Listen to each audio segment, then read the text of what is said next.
ইতিমধ্যে সকলোৱে গম পাইছে যে অসমৰ যি সৰ্ববৃহৎ যি উচ্ছেদ অভিযান এই উচ্ছেদ অভিযান উৰিয়ামঘাটৰ ৰেংমা সংৰক্ষিত বনাঞ্চলত চলিছে যিহেতু এই অঞ্চলৰ প্ৰায় অবৈধ মিয়া লোকসকলে প্ৰায় 11,000 হেক্টৰ ভূমি তেওঁলোকে বনভূমি তেওঁলোকে বেদখল কৰি ৰাখিছিল আৰু ইয়াৰ পৰিপ্ৰেক্ষিতত 29 জুলাইৰ পৰা এই যি ৰেংমা সংৰক্ষিত বনাঞ্চলত ইয়াৰ উচ্ছেদ অভিযান চলিছে আৰু আজি হ'ল চতুৰ্থ দিন আৰু আজি চতুৰ্থ দিনতো এই প্ৰায় 6খনকৈ গাঁৱত আজি উচ্ছেদ চলিব ইতিমধ্যে অসম আৰক্ষীৰ প্ৰায় 2000 অসম আৰক্ষীৰ লোক বনকৰ্মী ইয়াত সাজু হৈছে আৰু ইয়াৰ উপৰিও প্ৰায় 200খন এক্সিভেটৰ আছে ইয়াৰ মাজতে পকলেণ্ডো আছে কেমেৰা পাৰ্চন প্ৰশান্তই দেখুৱাব যে এয়া হৈছে উৰিয়ামঘাট আৰু উৰিয়ামঘাটৰ ইয়াত এইখন হৈছে ৰেংমা সংৰক্ষিত যি বনাঞ্চলৰ এই বনাঞ্চলৰ ইয়াত প্ৰৱেশদ্বাৰ বুলি ক'ব পাৰি ইয়াত এই অঞ্চলতে ইয়াৰ পৰাই ৰেংমা সংৰক্ষিত বনাঞ্চল আৰম্ভ হৈছে যিহেতু ইতিমধ্যে পুৱা 10 বজাৰ পৰা এই উচ্ছেদ অভিযান চলিব ইয়াৰ পৰিপ্ৰেক্ষিতত সংবাদ মাধ্যমৰ লোকক এই অঞ্চলটোত 9:30 বজাত তেওঁলোকে প্ৰৱেশৰ কাৰণে অনুমতি দিছে গতিকে ইতিমধ্যে যিসমূহ গাঁও 6খনকৈ গাঁও আছে 2 নং দয়ালপুৰ 3 নং দয়ালপুৰ 3 নং দলনি পথাৰ খেৰবাৰী 2 নং মধুপুৰ বিদ্যাপুৰ এই গাঁওসমূহত আজি উচ্ছেদ চলিব আৰু এই 10 বজাৰ পৰা উচ্ছেদ চলিব আৰু এই যোৱাকালিও এই বৃহৎ এলেকাটোত উচ্ছেদ চলিছে প্ৰায় 500 হেক্টৰ 500 হেক্টৰ ভূমি ইয়াত 500 হেক্টৰ ভূমি ইয়াৰ পৰা ইয়াৰ মুকলি কৰা হৈছে আৰু প্ৰায় 400 ঘৰ মানুহক ক্ষমা কৰিব প্ৰায় 700টা পৰিয়াল ইয়াৰ পৰা উচ্ছেদ কৰিছে প্ৰশাসনে গতিকে ইতিমধ্যে কেৱল মাত্ৰ এই যি উৰিয়ামঘাট বনাঞ্চলৰ যিসকল লোক তেওঁলোকৰ ঘৰবাৰী উচ্ছেদ কৰা হৈছে তামোল বাৰীসমূহ ইতিমধ্যে উচ্ছেদ কৰা হোৱা নাই পৰৱৰ্তী পৰ্যায়ত কৰিব আমাৰ লগত স্থানীয় সংগঠনৰ এগৰাকী নেতা আছে আপোনালোকেও বিভিন্ন সময়ত চৰকাৰক দাবী উত্থাপন কৰি আহিছিল আৰু সেই মৰ্মে দেখা গৈছে যে ইয়াত উচ্ছেদ চলিছে হয় আমি ট্ৰাইহম ছাত্ৰ সন্থা আৰু লগতে বিভিন্ন দল সংগঠনে আমি আচলতে মুখ্যমন্ত্ৰী মহোদয়ক আমি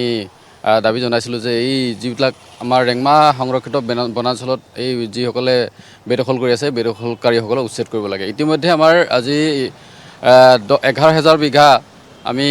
গম পাওঁ সকলোৱে গম পাওঁ 11,000 বিঘা ভূমি উচ্ছেদ হ'ব আৰু এই যিবিলাক আজি 4 দিনত ভৰি দিছে আৰু ইতিমধ্যে খন্তেক সময়ৰ পিছতে পুনৰ উচ্ছেদ অভিযান আৰম্ভ হ'ব আৰু লগে লগে যিবিলাক অঞ্চলত উচ্ছেদ হৈছে আৰু এই অঞ্চলবিলাকত আচলতে তামোল বাৰীবিলাক আমি বহা দেখা নাই কিন্তু আমি তেওঁলোকে কৈছে আৰু পৰৱৰ্তী পৰ্যায়ত ভাঙিব কিন্তু আমি এইবিলাক যদি নাভাঙে আচলতে পৰৱৰ্তী পৰ্যায়ত আচলতে আমাৰ যিবিলাক সংৰক্ষিত বনাঞ্চল বুলি আমি কৈছোঁ আৰু যিখনত আমি যিটো এলেকাত আমি বনানীকৰণ কৰিবলৈ বুলি কৈছোঁ গতিকে দাবী জনাইছোঁ এই যদিহে তামোল গছবিলাক থাকি যায় আমি বনানীকৰণৰ কাৰণে অসুবিধা হ'ব গতিকে আমি অসম চৰকাৰক আমি অনুৰোধ জনাইছোঁ যাতে এই অঞ্চলবিলাক সম্পূৰ্ণভাৱে চফা কৰি আচলতে খুব আমাৰ বনানীকৰণ কৰিব লাগে আৰু এই আমাৰ যোনটো প্ৰাকৃতিক পৰিৱেশৰ আমাৰ যোনটো ভাৰসাম্য ৰক্ষাৰ কাৰণে আমাক বনানীকৰণ লাগিব আমি সকলো দল সংগঠন তথা আমাৰ স্থানীয় ৰাইজৰ দাবী যে আমাৰ যিটো আগতে সংৰক্ষিত বনাঞ্চল আছিলে এই সংৰক্ষিত বনাঞ্চলটো আমাৰ বনানীকৰণ হ'ব লাগে আৰু লগে লগে আৰু যিসকল আমাৰ যোনটো এলেকা আচলতে 11,000 বিঘা ভূমি আমাৰ আচলতে উচ্ছেদ কৰি সম্পূৰ্ণ হ'ব লগে লগে আমি তাত বিচাৰিছোঁ যে অসম আৰক্ষীৰ যোনটো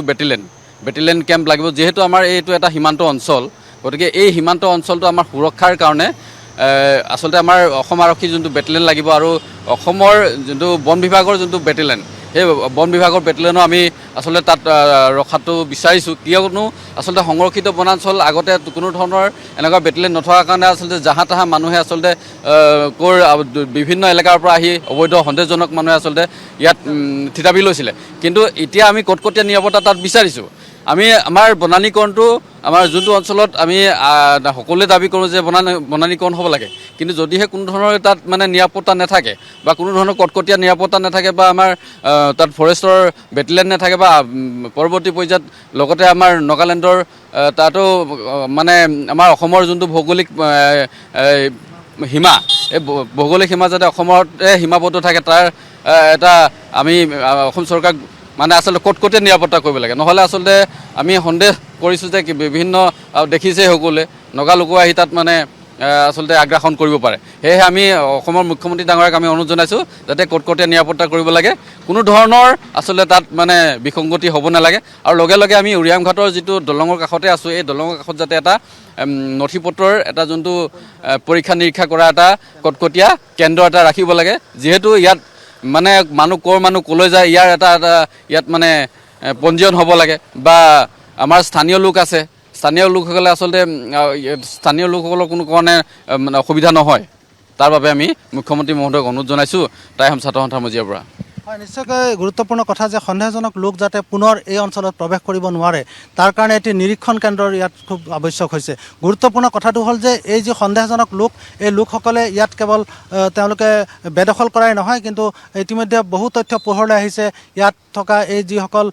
সন্দেহজনক লোক তেওঁলোকে বিভিন্ন ধৰণৰ অপৰাধমূলক কাৰ্যৰ লগতে জড়িত হৈ আছে। ইতিমধ্যে কিছুদিন পূৰ্বে আমি বাতৰি কৰিছিলোঁ এগৰাকী ব্যক্তি ড্ৰাগছৰ লগত জড়িত হৈছিল। ইয়াৰ পিছত পুনৰ কালি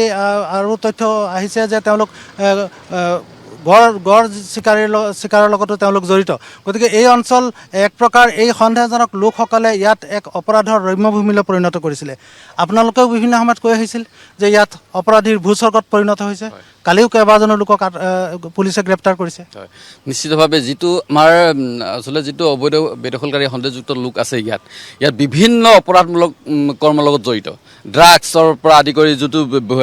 চুপাৰী মাফিয়া যোনটো বাৰ্মিজ চুপাৰী এই বাৰ্মিজ চুপাৰী আৰু সেই চুপাৰী মিক্স কৰি আচলতে এটা চুপাৰী এটা বৃহৎ ব্যৱসায়ৰ লগত ইহঁতি জড়িত। আৰু লগে লগে যিটো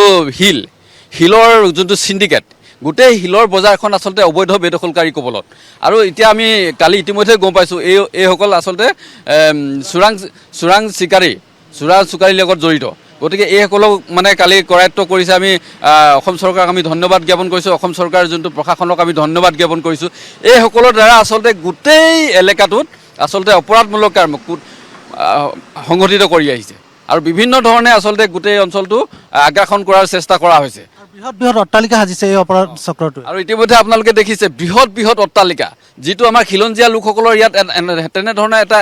সেনেকুৱা অট্টালিকা নাই বা ঘৰ নাই। আমি আচলতে জুপুৰিত আচলতে বসবাস কৰি আছোঁ আমাৰ খিলঞ্জীয়া লোকসকলে। কিন্তু এইসকলে আচলতে বৃহৎ অট্টালিকা আচলতে ইয়াত মানে বনাই এটা ৰাজভোগ কৰিছে যিসকল মানে অবৈধ সন্দেহজনক ব্যক্তি। আৰু এইসকলে আমি ইতিমধ্যে আৰু দেখিছোঁ আৰু বিভিন্ন ধৰণৰ এলেকাত ডাঙৰ অট্টালিকা আছে। এই অট্টালিকাসমূহ ভঙা নাই কিন্তু পৰৱৰ্তী এতিয়া আজি ৪ৰ্থ দিন আশা কৰিছোঁ সোনকালে খুব এই অট্টালিকাবিলাক ভাঙি আচলতে যি সিহঁতৰ কলা সাম্ৰাজ্য ইয়াত আছে এই কলা সাম্ৰাজ্য চুৰমাৰ কৰি আচলতে ইয়াত যাতে এঘৰো যাতে সন্দেহজনক যোনটো মিয়া নাথাকে তাৰ প্ৰতি আমি দাবী জনাইছোঁ। আৰু গোটেই সম্পূৰ্ণভাৱে পুলি পোখাই ইয়াৰ পৰা খেদি দিবৰ কাৰণে আমি অসম চৰকাৰৰ মাননীয় মুখ্যমন্ত্ৰী মহোদয়ক অনুৰোধ জনাইছোঁ। হয়, নিশ্চয়কৈ দেখা গৈছে এনেধৰণে দেখা গৈছিল যে এই ৰেংমা সংৰক্ষিত যি বনাঞ্চল এই বনাঞ্চলৰ বৃহৎ এলেকাটোত কিন্তু সন্দেহজনক নাগৰিক যিসকল মিয়া লোকসকল বুলি কোৱা হয় এই মিয়া লোকসকলে ইয়াত বসতি স্থাপন কৰিছিল। আৰু এই বনাঞ্চলৰ ভিতৰত তেওঁলোকে বৃহৎ অট্টালিকাও সাজিছিল। অভিযোগ অনুসৰি যে তেওঁলোক বিভিন্ন ধৰণৰ অপৰাধমূলক কাৰ্যৰ লগত জড়িত। ইতিমধ্যে তথ্য বহুত পোহৰ লৈছে তেওঁলোক ড্ৰাগছৰ লগত জড়িত। ধন্যবাদ জনাইছোঁ মাহমুদ আলী।